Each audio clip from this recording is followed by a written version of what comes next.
docteur Yann, vous voulez certainement réagir, mais il ressort clairement que lorsque on fait la part des choses où on met la question ethnique dans les affaires d'un pays, ça pose un sérieux problème, surtout pour nous en Afrique où il n'y a pas qu'une seule ethnie, il n'y a pas qu'une seule tribu qui fait partie d'un pays, c'est un ensemble. Et pouvoir généralement le catégoriser, cela revient à pouvoir parler d'une seule partie d'un pays et puis créer donc véritablement une sorte de tribalisme, un peu comme lorsque vous avez évoqué la fois dernière, on parlait de la RDC, on a dit il est mieux de ne plus parler de l'Est de la RDC, mais parler globalement de la RDC parce qu'on va se sentir concerné. C'est ça, c'est-à-dire que tout est dans le narratif, tout est dans le discours. Les mots ne sont pas des choses simples, hein. Ce sont des choses graves. Lorsque vous dites, il y a un génocide dans l'Est du Congo, le gars qui est à Matadi, c'est le port qui est à l'ouest, dans le sud de l'Atlantique. Donc il est à peut-être 2000 ou 3000 kilomètres de là. Est-ce qu'il doit se sentir concerné? Puisque vous dites que c'est à l'est, donc ça ne le concerne pas. Mais non, vous ne devez pas dire ça. Le génocide n'est pas à l'est du Congo, le génocide est au Congo. À ce moment-là, il se sent concerné, celui qui est à Kinshasa et celui qui est à Matadi. Et à partir de là, vous créez une conscience nationale autour de cette question. Mais si vous localisez les problèmes, à partir de là, ils deviennent les problèmes de ces localités. Vous avez ce genre de choses où les gens vont venir au Cameroun dire qu'il y a eu génocide Bamileke. Mais il n'y a pas de génocide Bamileke au Cameroun. Un peu comme Maria Tangala disait tout à l'heure. Il n'y en a pas. Il y a un génocide des UPC, il y a un génocide des Camerounais. Il y a un génocide des Camerounais. Les Bamileke n'étant pas forcément n'étant même pas du tout les plus nombreux qui étaient à l'UPC. Pas du tout. Donc, il n'y a pas une tribu qui était la seule à se battre pour l'indépendance du Cameroun. Pas du tout. D'ailleurs, ce n'est pas cette tribu qui a créé... Les gens de cette tribu, ce n'est pas eux qui ont créé l'UPC. Quand vous dites génocide Bamileke, vous dévalorisez vous dévalorisez l'impact, l'envergure, le contenu et la finalité de la lutte de l'UPC. Vous en faites un problème local, un problème tribal. Alors que l'UPC est une organisation qui luttait pour tout ce qui est national. Lorsque Oumyome s'en va en 52 à l'ONU pour la première fois, mais qui paye le billet d'avion? C'est les 50 francs récoltés partout dans le Cameroun, du nord au sud, de l'est à l'ouest, et jusque dans la partie anglophone, dans la partie qui était sous tutelle des Anglais. Tout le monde a contribué. Donc, il faut éviter ce narratif, je l'ai déjà rappelé plusieurs fois. Ces gens qui sont des petits suprémacistes locaux, qui croient que en disant génocide Bamileke, génocide Tutsi, ce sont des gens dangereux pour l'Afrique. Ce sont des gens qui sont dans la trame, la perspective, qui sont dans la stratégie européenne de division de l'Afrique. Et tous ceux qui se comportent comme ça fragilisent nos États. Tous ceux qui se comportent comme ça fragilisent les luttes pour l'unité de l'Afrique et pour le panafricanisme. Il faut savoir que ce qu'on appelle la nation n'est pas quelque chose qui est étranger aux Africains. D'ailleurs, la notion de nation, j'en ai longuement parlé dans mon livre Porte Bokibon, la notion de nation n'est pas, comme on dit, nation camerounaise, nation rwandaise, congolaise, machin et tout ça. Non, c'est pas ça. Comme pour aller dans le sens de la Coupe d'Afrique des Nations, non. Les nations au Cameroun, ce sont les nations Bassa, par exemple, dans lesquelles on va avoir énormément de clans, énormément de tribus d'ailleurs à l'intérieur. Quand vous prenez, on dit les Bétis, mais les Bétis, c'est énormément de tribus à l'intérieur. Donc c'est une nation. Le problème, c'est quoi? C'est que nous faisons comme si la nation en Afrique est quelque chose qui va naître à partir du moment où arrive la colonisation occidentale, comme si nous n'existons réellement qu'à partir de la colonisation occidentale. Mais l'Afrique a une longue tradition de royaumes, ou si vous voulez, d'entités politiques multinationales.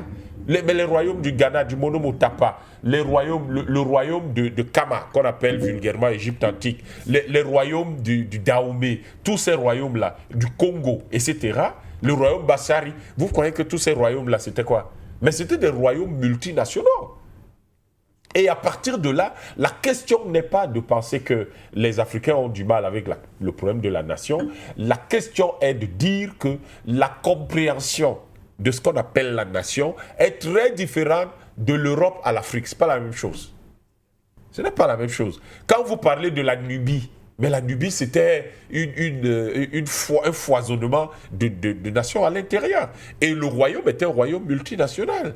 Donc, c'est ça qui nous amène à dire aux Rwandais, particulièrement dans le cadre de ce qui se passe là-bas, autour en Afrique, dans cette zone-là, qu'il ne faut pas du tout continuer cette affaire qu'ils disent du génocide Tutsi. Pas du tout. Vous faites quoi? Vous créez un pays qui s'appelle le Tutsi-land. C'est le Tutsi-land là-bas. Non. Vous exacerbez les tensions ethniques, justement. Vous le reprochez aux Belges. Vous dites que les Belges sont à l'origine de l'extrémisme ethnique. Mais vous-même, vous exacerbez les tensions ethniques. Vous faites donc quoi? Vous reprenez simplement ce que les Belges faisaient. Et ça montre à quel niveau vous n'avez pas la capacité de réunir votre peuple. Et pourtant, l'objectif que vous semblez poursuivre en toile de fond, c'est-à-dire qu'on le ressent, hein? C'est l'objectif que vous essayez de poursuivre, c'est de réunir votre peuple. Mais vous vous y prenez mal, tout simplement. Et le problème de la plupart des Africains aujourd'hui, c'est de croire que nos nations doivent être organisées sur le modèle occidental. Non, pas du tout. Nous n'avons pas à être organisés sur le modèle de l'Europe. Nous avons notre modèle qui est plus ancien, qui a vécu depuis plus longtemps, qui a de l'histoire et qui a de la consistance.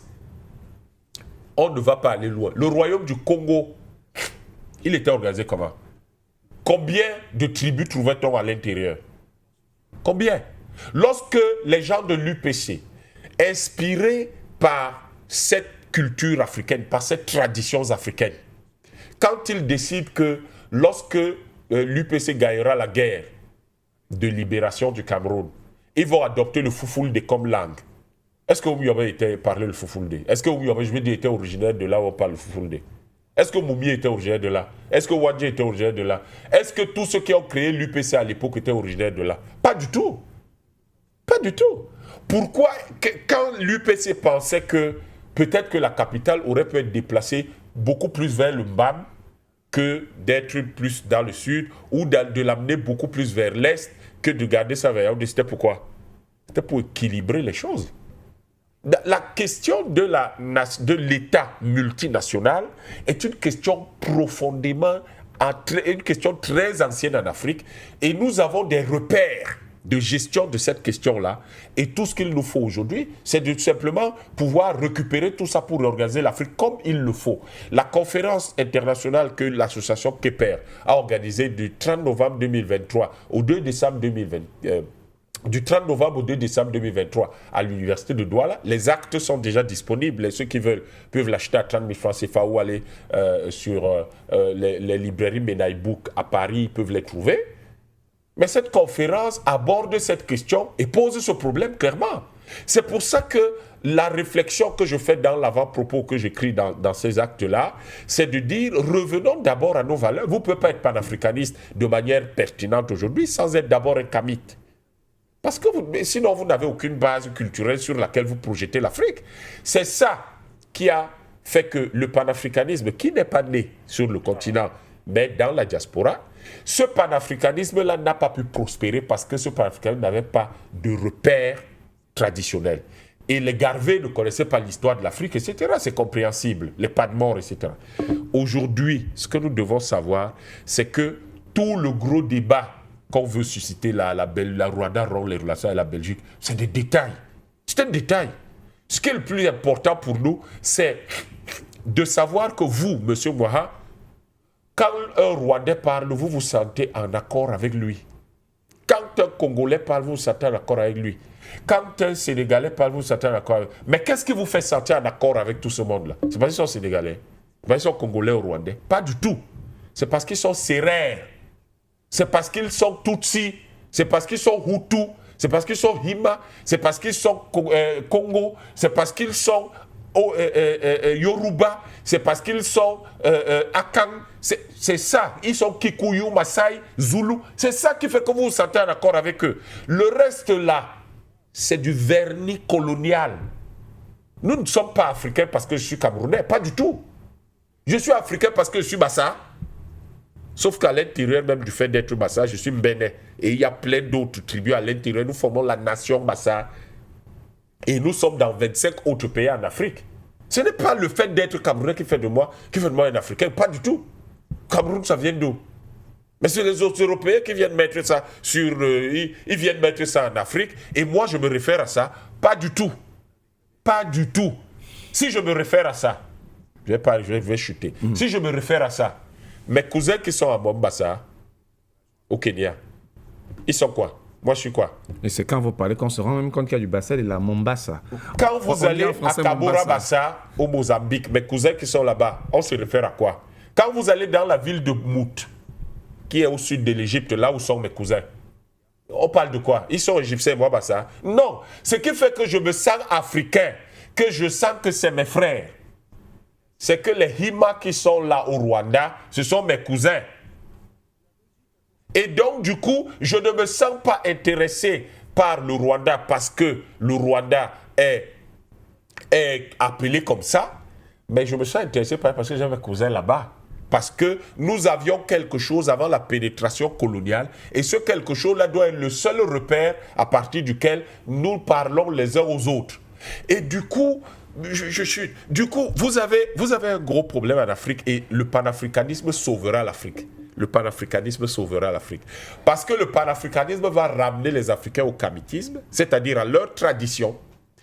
Et lorsque les Africains seront revenus à leur tradition, ils se rendront compte qu'il y a beaucoup d'intérêt à avoir ce qu'on appelle les États-Unis d'Afrique centrale, par exemple, ou mieux encore l'État fédéral du continent africain, que d'avoir tous ces petits machins qu'on appelle Bénin, ça dit petit, Bénin, insignifiant, qu'on appelle Cameroun. Alors il y avait un phénomène bizarre en 2014 au Brésil. Les Brésiliens ont passé le temps à rire. Quel est ce pays qui s'appelle Crevette? Camaroes. Le pays s'appelle Crevette, les Brésiliens n'en revenaient pas. J'ai quelques amis brésiliens qui me disaient, mais vous êtes quoi, des crevettes? Quelle est cette affaire-là? Vous êtes même noirs, les crevettes au moins sont roses. Si vous étiez même des blancs, on comprendrait. Vous êtes tout noirs et on vous appelle des crevettes?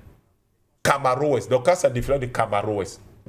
C'est-à-dire que nous, les Africains, nous n'imaginons pas à quel point l'Occident, l'Europe nous a divisés et à quel point l'Europe nous oppose tous les jours. Sauf que si nous revenons à ce que nous sommes avant l'Europe, l'Afrique noire précoloniale de Cheikh Anta Diop, si nous revenons à ça, nous allons nous rendre compte que nous sommes beaucoup plus proches. Nous sommes tellement frères que nous nous demandons même comment on a pu nous mentir pendant 150 ans que nous n'étions pas frères. Revenons simplement à cette Afrique avant 1884. Vous allez vous rendre compte que c'est quelque chose d'incroyable. Incroyable tout simplement. Je finis. Je dis souvent à mes amis Bamoun d'ici, allez à Nairobi, vous trouverez plein de noms là-bas, les Njoya, les machins et tout ça, les Adap. Qui sont les noms de chez vous ici? Qui va là-bas? Allez leur dire aux Mundang qui sont au nord du Cameroun, qui sont là-bas au Zimbabwe, ils sont là-bas au Burkina Faso. Qui va chercher ça? Quand vous regardez tout ça, et quelqu'un vient vous raconter que oui, il est rwandais, l'autre est congolais, l'autre est camerounais, l'autre est je ne sais pas trop quoi. Mais vous regardez les gens qui vous parlent comme ça, vous demandez, est-ce qu'ils sont même si, est-ce qu'ils connaissent l'Afrique? Est-ce qu'ils sont en Afrique? Est-ce qu'ils sont sérieux? Je les invite du 26 au 28 juin 2025. Venez à Douala, à l'hommage mondial aux ancêtres africains. Vous allez apprendre beaucoup de choses sur l'Afrique. Et c'est comme ça que nous devons déconstruire progressivement ce narratif qui vient nous fatiguer et faire quand même que en quelques mois, on peut tuer 20 000 Congolais pour rien.